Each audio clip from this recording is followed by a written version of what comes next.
Gugu, good evening and thanks for your time. Give us just an overview of the general feeling you got from South Africans while conducting the survey.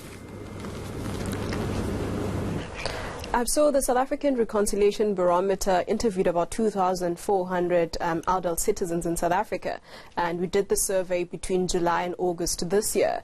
The report really gave us a mixed feeling of what South Africans perceive when we speak of issues of reconciliation. The data does show that yes, South Africans actually want reconciliation. However, a majority of them still think that there is a number of indices that we need to look at. So, for example, like corruption in the country, that might have implications when it comes to us actually achieving reconciliation. Some of these issues include gender-based violence that we still have within the country. And also, we also pick up a level of, when you look at trust, or rather confidence within institutions in the report, yes, it's still declining since the inception of the barometer, but we are seeing some positive indices now and again within the report. I mean, how much of this did they attribute to apartheid, and how much of it, that we've created or let fester over the past 25 years?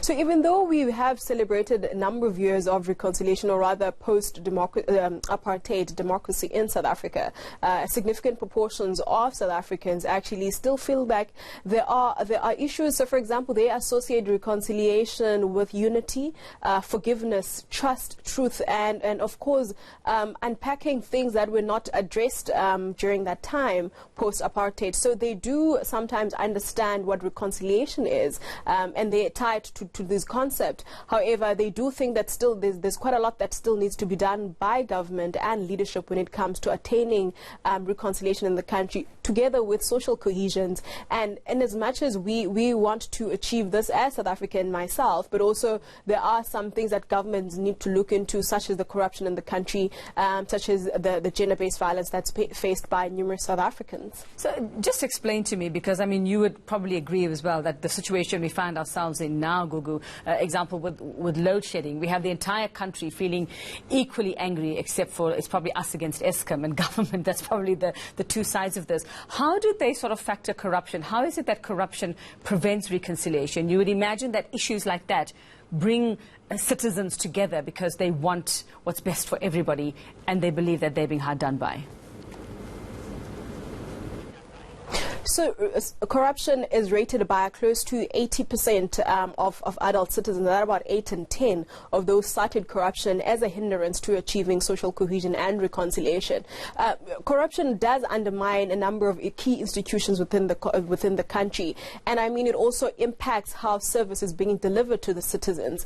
And if there's unequal socioeconomic opportunities within the country because of corruption, it does sometimes hinder, or rather come in the face of us achieving reconciliation. So it does make sense as to why citizens would rate corruption in the country as one of the most important, rather, problems that we need to look into if we are about to start discussing reconciliation. I definitely believe that we can't start speaking about social cohesion without us addressing corruption in the country. Did you get an inkling of a bit of an anti-government sentiment?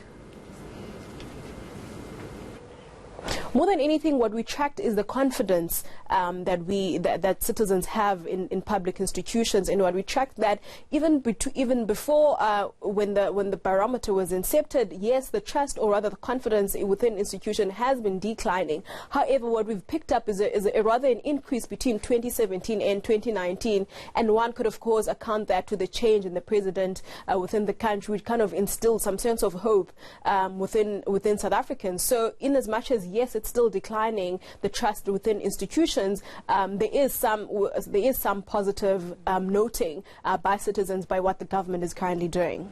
And did race play a big part in these findings, or the sort of conclusions that you've come to? Did different race groups feel differently about where they are in terms of reconciliation, or how reconciled they actually feel with other South Africans?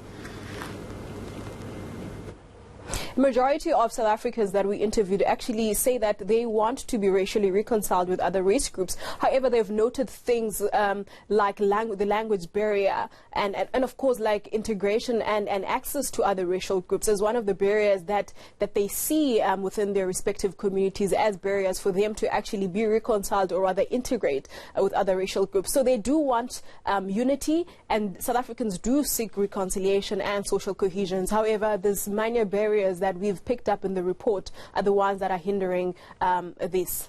And did they go some way to maybe explaining how responsible they felt, like who should be responsible for reconciliation? We can't only say it's government, we can't say it's corruption, we can't say it's, you know, it's basically the injustices of the past and the past 25 years as well. How big a role do they give themselves or a part to play when it comes to reconciliation as South African citizens? So the respondents really have noted that those who are oppressed and those that are oppressed needs to also come into a room, that they speak about such issues and also tackle issues of land redistribution, for example, tackle land of social economic equality within the country before we can start moving forward, before we can start speaking about forgiveness, we can start speaking about unity in the country. Thanks very much for that. Some food for thought as we get towards the end of this year. Gugu Nunjinge from the Institute for Justice and Reconciliation.